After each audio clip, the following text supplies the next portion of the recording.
একদিন দুই বন্ধু রাশেদ আর করিম মরুভূমি পার হয়ে অন্য শহরে যাচ্ছিল। চারদিকে শুধু বালি আর গরম রোদ। হাঁটতে হাঁটতে তারা খুব ক্লান্ত হয়ে পড়ল।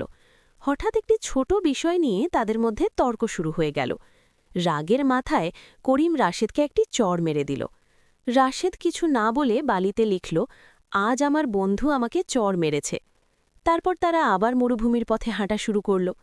কিছুক্ষণ পরে তারা একটি ছোট পানির গর্ত দেখতে পেল। হঠাৎ রাশেদ পা পিছলে পানিতে পড়ে ডুবে যেতে লাগল। করিম দ্রুত দৌড়ে এসে তাকে টেনে তুলে জীবন বাঁচাল। এবার রাশেদ একটি পাথরের উপর লিখল, আজ আমার বন্ধু আমার জীবন বাঁচিয়েছে। করিম অবাক হয়ে জিজ্ঞেস করল, বালিতে আর পাথরে লিখলে কেন?